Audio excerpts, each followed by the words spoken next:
শিক্ষিত বলেন, সুশিক্ষিত। শিক্ষিত হয়ে কোনো কাজ নাই। সমাজের আমার দরকার সুশিক্ষিতদেরকে। মাস্টার মশাই কত নামাজ পড়া ভালোবাসে তাই দেখেন। আল্লাহ রসুল নামাজের ব্যাপারে বলেছেন, একটা হাদিস আছে, যে ইচ্ছাকৃত নামাজ ছেড়ে দিল আল্লাহ রব্বুল আলামিন সর্বপ্রথম তার জিম্মেদারি থেকে সরে যায়। আল্লাহ রব্বুল আলামিন সর্বপ্রথম তার জিম্মেদারি থেকে সরে যায়। আল্লাহ বলছেন, কিয়ামতের দিন তুই কি করে জান্নাতে যাবি, আমি তার জিম্মেদারি নিব না। আল্লাহ যদি বান্দার জিম্মেদারি না নেয় তাহলে কি দেশের প্রধানমন্ত্রী নেবে? বুঝতে পারছেন না কথা?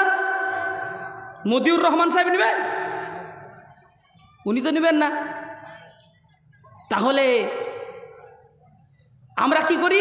শিক্ষিত মানুষ স্কুলে পড়াতে যাই, স্কুলের master, I am a teacher, I am a professor, I am an engineer, so I will slip at 12 PM, রাত্রি 12টার সময় আমি ঘুমাবো, আর উঠবো কটার সময়?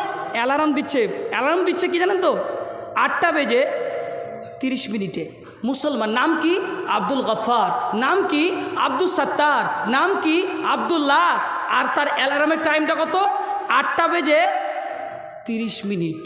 সকাল 8:30। ঘুমাচ্ছে রাত্রি 12টার সময়, আর সকাল 8:30 অ্যালার্মের টাইম দিয়েছে। একবার ফজরের নামাজের নিয়াত করে তো টাইম দিয়েছে না গো? বুঝতে পারছো না কথা? ফজরের নামাজের নিয়াত করে তো টাইম দিয়েছে। ফজরের নামাজের নিয়াত করে দিয়েছে টাইম। কি মুসলমান বুঝতে পারছেন? 8:30 ঘুম থেকে উঠবে বাবু আমার।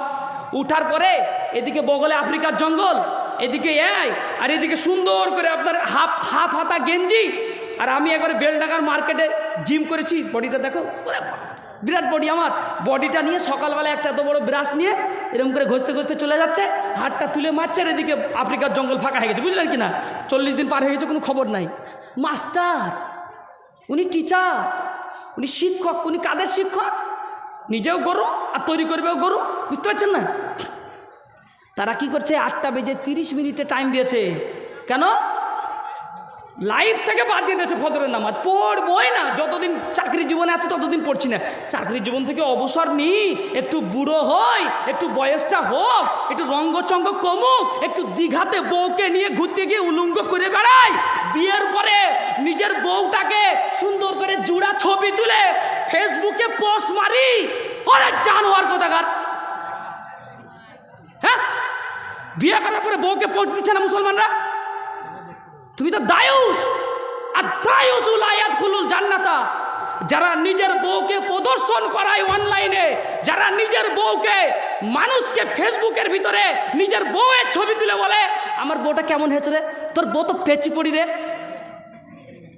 তোর বউ তো জাহান্নামে যাওয়া রে, তোর বউয়ের মুখের কালারটা কিরকম হবে তুই দেখিস জাহান্নামে যাওয়ার পরে। বউয়ের মুখের কালারটা করে ঐশ্বরিয়া রায় হবে। জাহান্নামের কালার কেমন গো আগুনের? বলেন, জাহান্নামের আগুনের কালার কেমন? কালো না? তো কালো কালারের তুমি মনে করছো দুনিয়াতে cosmetic, fair lovely, sweet heart, দামি দামি জিনিসগুলো মেয়েকে একেবারে দুনিয়াতে চাঙ্গা করছে বলে কবরে যাওয়ার পরে তোমাকে দিবে তো ভালো করে নাকি? কবরে যাওয়ার পরে ভালো লিপস্টিক মাখাবে তো তোমার বউকে। যেও দেখবো তোমার বউকে কি করে কবরে লিপস্টিক মাখায়। কবরের লিপস্টিক জানো তো? ঠুটে আগুন ধরে দিবে, তো লাল কালার করে দেবে তোমার বইয়ের। বুঝতে পারছো না? কবরের লিপস্টিক চিনে না? কবরের লিপস্টিক কি তোমার বইয়ের ঠুটে আগুন ধরে দিবে যে বউকে তুমি ফেসবুকে নিয়ে এসেছো। নোংরা কোথাকার! এই এক তো চলে, বেলডাঙ্গায় চলে কিনা জানি না, আমাদের এলাকায় বিয়ের সময়তে, বিয়ের দিনে সন্ধ্যাবেলাতে, বুঝলেন, সন্ধ্যার সময় যখন জামাই বেরিয়ে যাবে তার আগে একটা চেয়ার নিয়ে দুইজনকে, মেয়েকে আর ছেলেকে বসাই। আপনাদের দিকে বসাই তো নাকি? বসানোর পরে কি করে জানেন? যে বিয়ে করেছে নতুন, সে দেখছে অনেকগুলা মেয়ে সব এসে এরকম করে মোবাইল না বের করলে আবার ভালো লাগে না, বুঝলেন, একবার শো করে দেখাতে দেবো আমাকে। মোবাইলটা বের করে, আরে জামাই কি সুন্দর রে, ওরে বাবা, জামাইকে তুলছে আর বউকে তুলছে, বুঝলেন। আরে আমার বরটা করে মিস হয়ে গেছে, এরকম বর যদি হতো। ও হারাম করে, তুমি জানো এটা জেনা হচ্ছে, এটা জেনা হচ্ছে না? আর ও চিন্তা করছে আমার কোনটা শালি রে, কোনটা আমার শালি হবে গো, ওইটা নাকি, এটা নাকি, এটা নাকি। হায় হায় হায়, আস্তাগফিরুল্লাহ। এবার ভালো করে দেখবেন, বরযাত্রী যারা, বরযাত্রী তো না, বদ যাত্রী। কি যাত্রী বলেন? বদ যাত্রী। বদজাতকে চিন্তা করছো, রে বাপরে পাড়াতে তো জিনিস আছে গো সত্যি, ওরে বাপরে এই ছোড়ার বউ যা হয়েছে হয়েছে, পাড়ার মেয়েগুলো তো একেবারে মার খারে। ছি ছি ছি ছি ছি। এইরকম বরযাত্রী নিয়ে যাওয়ার পরে সন্ধেবেলায় তোমার মেয়ের বেইজ্জতি করছো। তোমার ছেলে আর মেয়েকে যদি দোয়া করে পাঠাতে হয় তাহলে তোমার ঘরের ভিতরে কপাট দরজা মেরে মেয়ের মাকে, মেয়ের বাপকে, মেয়ের দাদিকে ঘরের ভিতরে নিয়ে যে বলবা, বাবা আমার মেয়েটাকে তোমার হাতে তুলে দিলাম, তুমি আমার মেয়েটাকে ভালো করে দেখো। উন্মুক্ত পরিবেশে, খোলা পরিবেশে এরকম ছবি তুলে, নিজের মেয়ের ছবি, আপনার ছেলের, আপনার জামাইয়ের বন্ধুরা ছবি তুলে নিয়ে যাবে আপনার মেয়ের।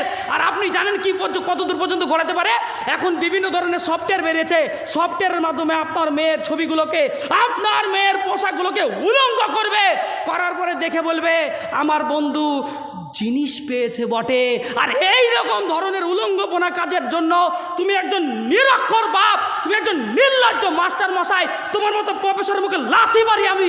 এই রকম মাস্টার যারা তোমরা বাপ হয়ে বসে আছো, তোমরা যদি মুসলমানের নাম দিয়ে থাকো তাহলে ঘরের ভিতরে মেয়েকে দোয়া করে জামাইয়ের বাড়িতে পাঠাবা। একটা ফটো, একটা ছবি যেন না তুলতে পারি। ইনশাল্লাহ আমরা কারো ছবি তুলতে বলি ইনশাল্লাহ।